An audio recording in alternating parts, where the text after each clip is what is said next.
My grandmother was pissed. My father had done a brujeria against her, and she was mad. For years, my father called her for everything. I have an ingrown nail. Could you pray?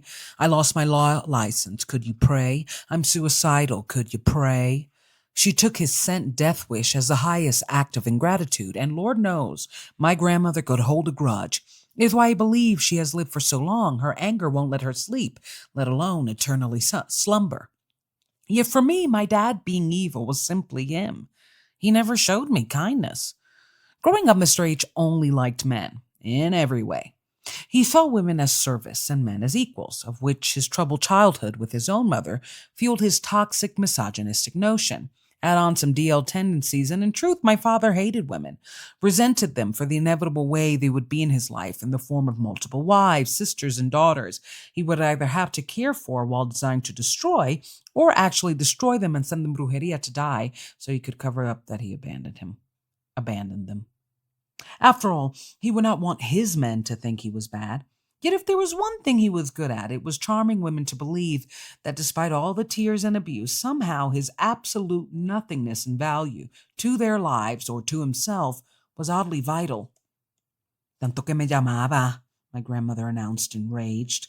My father had gone all the way to Cuba for another hex against us because that is how low he was.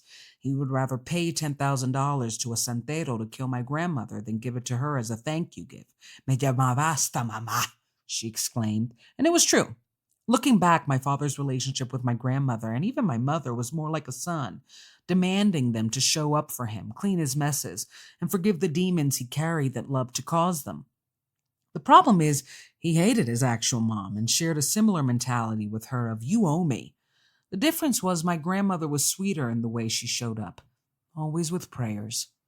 My father thought women owed him, while men could own him. They could have their way with him in every way, but the idea of a woman ever being more than him disgusted and enamored him, using occasional humiliation to remind them that though he acted like a sloppy mess, he still had a penis. Over and over to every wife, he eventually smashed the pedestal he placed them on over their head, completely changing their futures and assuring they had a baby to solidify their potential was never fully realized. Yet my perplexity did not come from my father acting evil. It is who he was. My befuddlement came from why my grandmother thought she was the exception to his hate, even if all he did was act with vitriol to her daughter, to her granddaughter.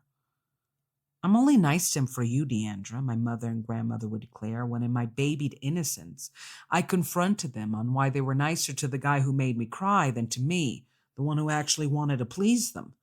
Still, if there was one thing the women in my family loved, it was being liked by strangers and men, while being rather indifferent to how much their daughter cared about or felt cared for by them. This Achilles' heel is what my father noticed. No one minded leaving their daughter dusty to leave their man or even adopted son on a higher shelf. My father had an innate ability to destroy women and oddly make them compete with each other for his false affection, which they would display in money, ego boosts, sex, tears, and absolute mental breakdowns. Even I felt competitive with my mom as he treated her better, which made my constant remarking of his abusing of me fall harder on a cloud than on her ears. She was too wrapped in the smoke of a man, good with words but deadly with actions, and in some ways my grandmother was the same, offering her prayers, which was most sacred to her, to a man whom her daughter complained made her cry of embarrassment.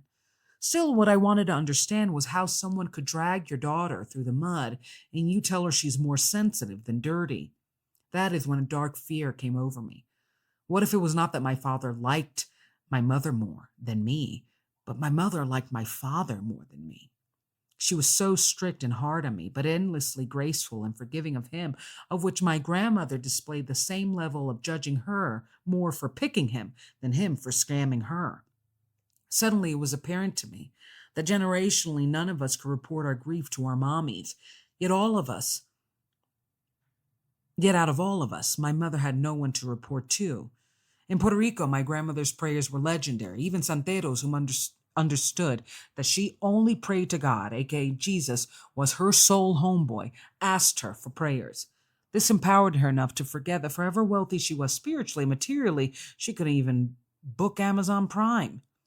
Still, she liked feeling like God was listening to her in ways she was unheard by her own family. My mother, in not having that dynamic, just fell into silence.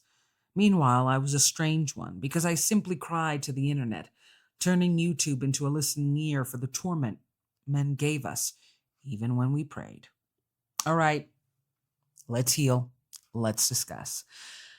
So, I, my grandmother, brujeria is a very tricky thing. If my father could be Sabrina the Teenage Witch, I think he would. He loved brujeria. He loved that stuff because my father was an addict. So he loved things that made him feel like God, but he was also a weasel. So he didn't want to be a parent. Like he did all the drugs in the world, slept with everybody, but hid it. Like he loved to be criminal. He loved to be evil, but he didn't want to be called it. And I always say that, the devil didn't fall because he wanted to be God. He wanted to be called God. And my father just wanted to be praised as a good man while hurting people, while hurting himself, while always being malicious. And what he did very intelligently was like he would pick he would pick two or three people he was really, really extremely good with. And then the rest were he was absolutely rot. And it's something that I always note with, I remember when Jennifer Lawrence got canceled because to surmise, I think people, when the public turns on you, the public turns on you, whether they have a good reason or not. But one of the excuses was that she didn't know Harvey Weinstein was a predator. And that rumor has always swirled. Him and Diddy just always had the staple. Now they got the justice. Or the karma rather. And I remember her saying he was really, really good to me. He was like a dad. So I don't know if she necessarily heard anything, but I understood why she didn't believe it. And that's the way my father worked. He would just be extremely good to some and extremely horrible to others. So that no matter what, no matter how much you accused him or confronted him on being a thief, on being an abuser, on being deviant in every way, from sex to drugs, he could say, well, I just helped this person get a house. Meanwhile, he didn't mind leaving his children homeless. And I it was such a strange dynamic because my grandmother was very, very upset because she prayed for him. My grandmother takes her prayers seriously, and they are legendary because my family was divided between being super Christian or super Santero. And they were involved in that world of centros and psychics and reunions and the whole thing. But even the santeros were like, this girl got a phone to Jesus and I'm gonna ask her to pray for me. And my grandmother, it was like kind of her arrogance, like, I just spoke to God. Yeah, I just spoke to him. Yeah. I asked him like for a winning lotto number and he gave it. So we're like, I don't want to like talk about it. I just got the money. So I'm going to save it. Yeah. Like she was like that. And cause it's just like, it really is the art of manifestation. And I, I think that's what betrayed her, like the thing that she most defines herself by and most feels proud about amidst the poverty, amidst the abuse she has faced from her own family, from the men in her life. She she takes so seriously that God listens to her prayers. That everybody feels God does talk back to her. And she talked to God for my father, who, when they read him, he had no guardian angel, and he doesn't anymore. Which is a very complex belief to talk about. I won't approach it now because whether you believe or not, the idea is that you could be so evil and so engulfed in darkness, you lose your guardian angel. And that's like my dad, textbook. But my dad didn't see that way because in my father's head, he had money. Whether it was stolen, whether it was through tax fraud, whether it was no matter what, he had money and he could take care of himself. Yes, he wasn't taking care of his kids. Yes, he was only taking care of a few of his wives, but he got by. And if he got by, how could God not love him? If he could get my grandmother's prayers, how evil could he really be? And I think that's where I felt, my father was never kind to me. He never held a veil, he never tried to put a mask on. And it was a real wedge between me and my mother because my mother was so mean to me, always yelling at me, always scolding me, and then having these moments of like laughter and fun. It was really a yo yo dynamic. Every day I would get yelled at for something incredibly stupid, and then we would laugh at something silly. And it was hard because it was all my life and my entire identity ran on her moods. And that kind of explains why she allowed him to abuse me because she was too. And my father would just cream me and say, she's sensitive. And my mother would be right there, isn't she? And I think what made me kind of something that I always knew as a child, but only could allow myself as an adult to realize and accept was that perhaps we didn't like each other.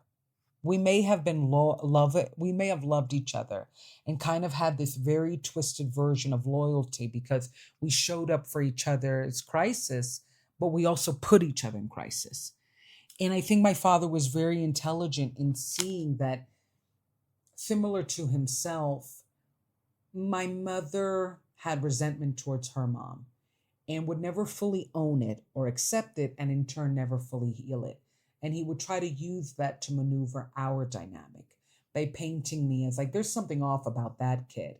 Because my mother was everyone's punching bag, and my grandmother was too. And she just made my mother the one she could punch. And in turn, my mother made me the one she could punch. And my father was brilliant. He saw that dynamic and used it against us. And for me, I would never sit with the enemy of like my friends or family. I would never sit with them, let alone pray for them. And I remember like being like, why do you pray for him? He's so mean. And, they would always say, oh, because he's your dad. But I didn't even want him to get a prayer. I really didn't. And that may sound dark, but my father was just such a horrible snake, like just snaky and mean and gross and very. I have an episode coming up where I talk about like my father. God, this sounds outlandish, but my father, I find he was like a spiritual pedo. And my father just had this way of like touching in a very creepy, gross way people's wounded inner child. And he just understood in a way that is, 100% the art of a narcissist. Everybody has that wounded kid that really wanted to be hugged, that wounded kid that never got encouraged to have their dreams come true. And I think the difference in narcissism between my mother and father was my father owned that his mother was horrible, but he used it to excuse his villainy, and in some ways had a way to like release that pain by always handing it to others. My mother, would have these moments, these breakdowns of like, damn, my mom is harsh. Damn, I hate my life. Damn, I wish I didn't have a kid.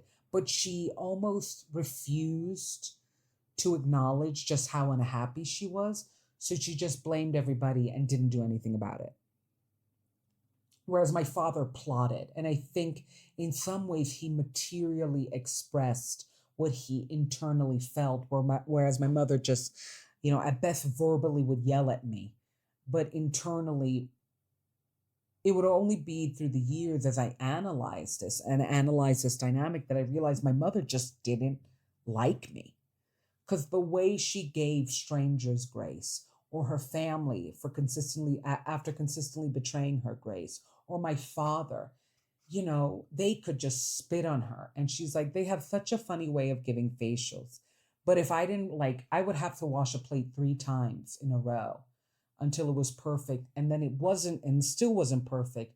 And she would just rail me about that plate and do it herself. Like she had no grace or tolerance for me.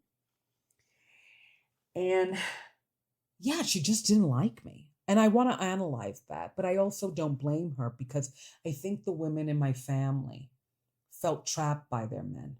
Because one thing that my father did was he would marry these women and immediately they would get pregnant. And he really is like, he should be on TLC's Sister Wives. And he would always, all the women my father married had something he wanted for himself. He always admired that my mother was funny and really smart funny. I think one of his other wives, he always admired that she was mean and that she would fight and bite the head off of a bat, like F. Ozzy Osbourne. One of his other wives, he admired kind of like her grace and her elegance, because that's the thing. Men date women who they think are above them to then crush them. It's almost like they're dating the competition. And once they feel the competition is squashed, it's on to a new marathon, a new wife. And my grandmother prayed for that guy, prayed for the guy that crushed her daughter, prayed for the guy, talked to him for hours, even though he was stealing from her in every way, literally, financially, emotionally, mentally. And it's only in perspective, I'm like, that's not okay. Because I would me right now, I don't sit with my enemies and I don't sit with people who sit with them. And I have friends that if they tell me this person effed my life up, that person is not even going to see me in a painting, let alone in the seat next to them. Because I'm going to tell them something. So I really do feel my father was intelligent in seeing that dynamic and kind of manipulating everybody against themselves. Because my father loved for his sisters to fight with each other, especially fight for him, to fight with their mom. Like he was always sparking fights amongst women to make himself feel important, to make himself feel loved, and just the pure enjoyment of drama. And in the end, like none of his kids I don't think a lot of his kids don't know each other, but he tried to turn his children against me, the few ones that I knew via him. And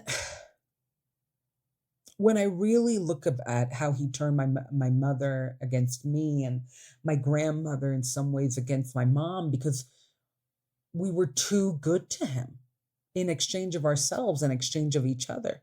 And I was the only one that was saying, this guy's an asshole. But because I was a kid and they were raised to toxically believe that you can give endless grace to a man, but not to a woman. Men are stupid and they fall for traps, including their own demons. But women, we know. And in the end, I think we all got crushed. But I'm the only one that realizes we have some accountability. We should have been better to each other. We should have chosen each other over him, over everybody. And we never did. We just offered prayers. So check out daddyrecovery.com, check out the worksheets, and follow Hardin on all music platforms. I love you.